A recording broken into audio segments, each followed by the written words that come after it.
নমস্কাৰ বন্ধুসকল, কেনে আছে আপোনালোক? আজি মই তেজপুৰ টাউনখন আপোনালোকক দেখুৱাম আৰু মোৰ লগত আছে মিষ্টাৰ নুৰুল হুছেইন খান। আৰু ভাবিলোঁ দুইজনে মিলি কিবা এটা মংগল কৰোঁ। কি মংগল কৰোঁ, কেনেকৈ কৰোঁ, আপোনালোকে ভিডিঅ'টো চাই থাকক আৰু নিজেই চাওক মংগলৰ মানে আৰু কি ক'ম, চাই থাকক।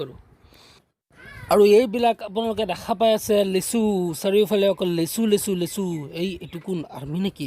এই চেণ্ডেল পিন্ধা আৰ্মি ক'ৰ পৰা আহিল? Civilian army.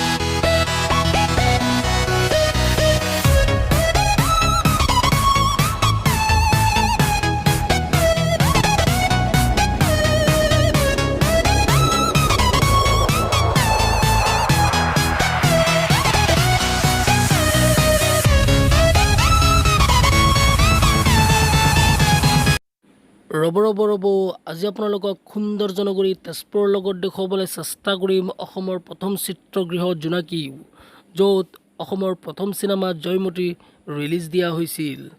তো ভিডিঅ'টো যদি ভাল লাগি আছে চাই থাকক আৰু লাহেকৈ ছাবস্ক্ৰাইব বাটনটো প্ৰেছ কৰি দিয়ক। আৰু যদি ভাল লাগি আছে তেনেহ'লে লাইকটোও কৰি দিয়ক।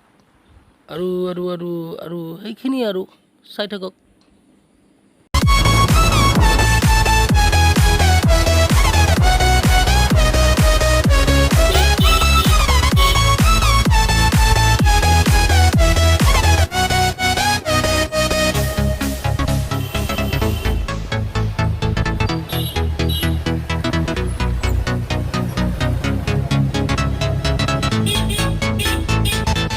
তো ফাইনেলি আমি আহি পাই গ'লোঁ সৌন্দৰ্য নগৰী তেজপুৰ। আৰু এতিয়া আমি আছোঁ তেজপুৰ টাউনৰ মেইন ৰোডত।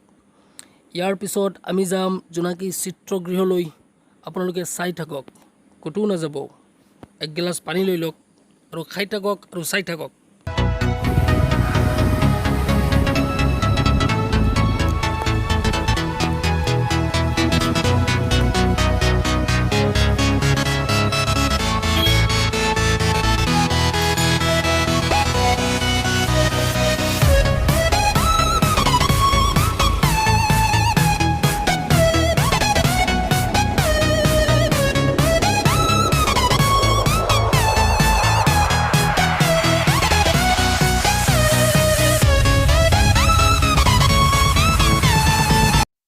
এইখনেই আমাৰ অসমৰ প্ৰথম চিত্ৰগৃহ জোনাকী, য'ত জয়মতী ৰিলিজ দিয়া হৈছিল আৰু ইয়াৰ নিৰ্মাণ কৰাইছিল ৰূপ কোঁৱৰ জ্যোতিপ্ৰসাদ আগৰৱালাদেৱে।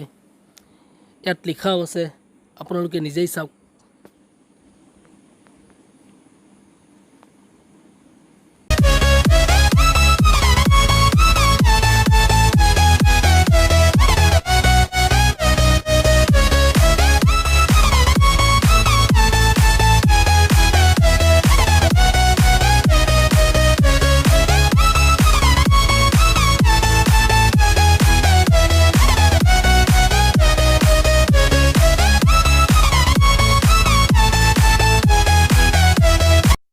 আমি এতিয়া আছোঁ তেজপুৰ ত্ৰিবেণী আৰু ইয়াৰ পিছত আমি গৈ আছোঁ টাইমছ হস্পিটেললৈ।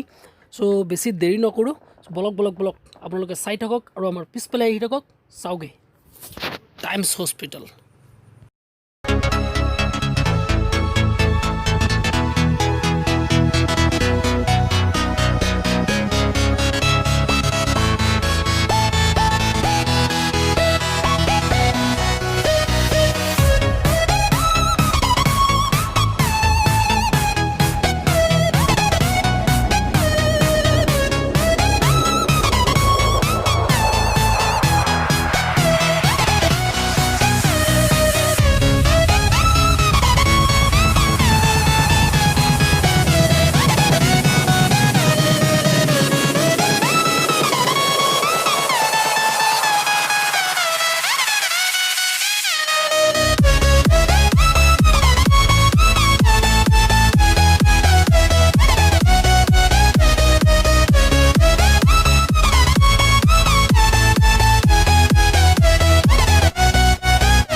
এইখন এই টাইমছ হস্পিটেল মানে Tezpur institute of medical science মানে টাইমছ।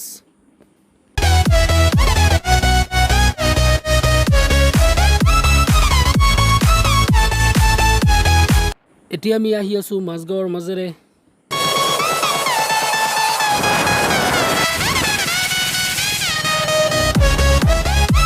তো ফাইনেলি আমি তেজপুৰ টাউনৰ পৰা ওলাই আহি 37 নম্বৰ ৰাষ্ট্ৰীয় ঘাইপথ পালোঁ। আজিৰ ভিডিঅ' ইমানেই। ভিডিঅ'টো চোৱাৰ কাৰণে থেংক ইউ, ধন্যবাদ।